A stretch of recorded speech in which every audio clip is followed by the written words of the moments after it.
This diagram illustrates a basic rule of reality we learn as children. If you have 10 units of something and take away 4, you are left with 6. It is simple, finite subtraction. A whole is measurably reduced when you remove a piece of it. Because everything we interact with in our daily lives works this way, we map this same logic onto the cosmos.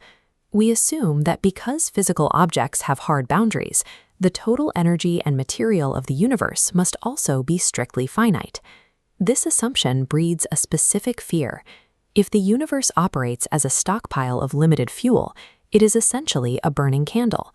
Eventually, the stars will burn out, the material will run dry, and everything will dissolve into cold, permanent nothingness.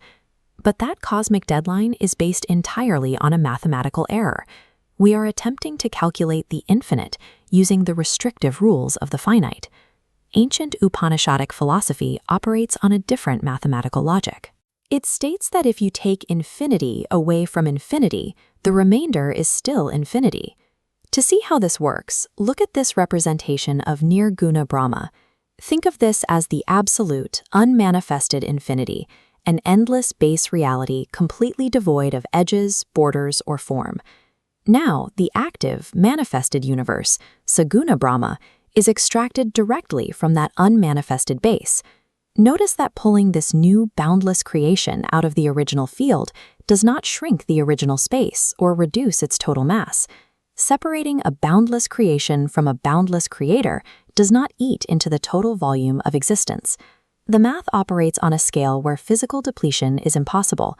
The source code of reality operates as a self-sustaining paradox. The act of creation never diminishes the creator. To understand why we still see physical limits around us, we have to trace the descent of consciousness through the specific layers of the cosmic mind to find exactly where boundaries begin. This diagram maps the cosmic mind. The outermost ring represents Mahatattva, pure sentience, free of physical limits. Moving inward, the active doer-I layer also remains infinite, but at the center is Chitta, the objectified mind. Here, a restricting force applies hard physical limitations. This limited central core is actually the physical universe we experience. It contains every galaxy, every single star, and every planet. So while the physical universe itself is finite and bounded, it is cocooned within the infinite outer layers of the cosmic mind. We observe boundaries only because we live inside the restricted center of a boundless system. Because this physical universe is bounded, its collective shape is a defined oval, often referred to as the cosmic egg. If this massive structure has a finite boundary, will the material inside it eventually be exhausted as the stars within it die? The answer lies in a mechanism called samskaras. These are the unexpressed actions and karmic reactions of the cosmic mind, serving as eternal seeds for new creation. As older galaxies evolve, die, and merge back into the infinite, these samskaras force the instantaneous creation of new physical matter. The cosmic mind constantly generates new forms so that it can continue to reap the consequences of its own actions. The universe is a self-replenishing engine. Individual physical structures will die, but the infinite momentum of the cosmic mind guarantees that existence will be continuously rebuilt. These vast cosmic mechanics directly dictate our personal psychological safety. Because the cycle of creation is driven by an infinite field of samskaras, the total extinction of the cosmic mind is impossible. Reality will never face a final dissolution.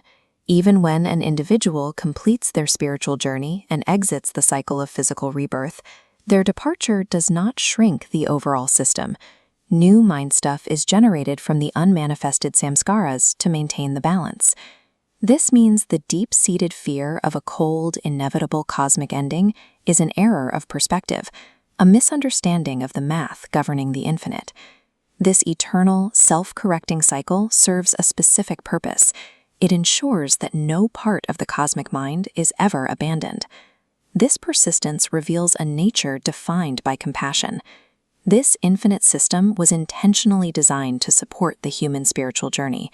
It constantly showers grace on everyone by providing the exact requisites needed for individual evolution and growth. Because the cycle is infinite and always offers a new opportunity for creation, the system provides a state of unconditional forgiveness. No individual is ever thrust onto a path of permanent destruction, regardless of their past failures. This enlivening love is the ultimate cosmic constant. Within the math of the infinite, you are accompanied by a friend who is eternally guiding the process of your salvation. Beyond the cold logic of subtraction and the physical limits of stars, our infinite universe is entirely sustained by unconditional grace.